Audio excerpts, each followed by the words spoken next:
this is Skylar again with Able to Survive. Wanted to do a quick review of Gerber LMF 2 that I got for Christmas. Those of you that have seen the knife before will see some changes out right away. I'll go over some of the things I did. Number one, not being a great Kydex guy, it's actually only my second attempt with a Kydex melt, and I put a ferrocene rod on the side of the sheath. I also took one of the bands off that can be put back if I want, but I usually don't use the bands except for when it's being stored. And I also use one of the thigh straps because I also use the Max Edition pouch, and I use the belt that comes with it. So the belt runs through the back, and then I have the thigh strap on the bottom there. That's really all I did to the sheath itself. The knife comes from the factory with a 35-degree grind. It was not sharp at all, so what I did was I wanted to go ahead and take that down to 30, so it'd be a little bit more of a standard edge that I would have on it, so that I could use some of my sharpening systems and things like that without having to worry about trying to figure out that other 5 degrees. I was going to grind the back for the ferrocene rod strike, but it was not necessary.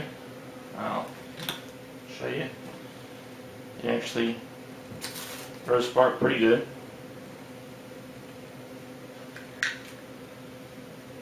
But it is very similar to the Bear Grylls version of this knife. But if you would put your hands on it, you would know right away that there are some very dramatic differences. Number one, the knife itself is much more sturdy. Just feel the weight of it. It's much more stout. The knife is much thicker, can handle a lot more abuse. The hilt here on the bottom is different, whereas the Bear Grylls version has the hammer, and this one supposedly does have a hammer. I haven't tried. The side here is flat, and I guess this would be used for breaking glass, or I guess for a combat situation, but I really only see it being used for breaking glass. I added the 550 there just so that I could get the extra leverage for chopping, so that I could get to the end and not worry about losing it to get more of a hatchet. But that's the knife. I think it's one of the better knives I've seen Gerber come out with. I really like it a lot. I am a fan of Gerber, but I tend to go with some other, like the K-bar and things like that, and the rats.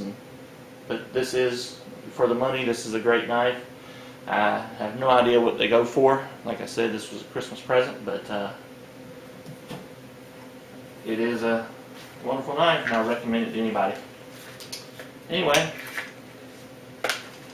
I'll try and get some more videos out for you soon, guys. Thanks.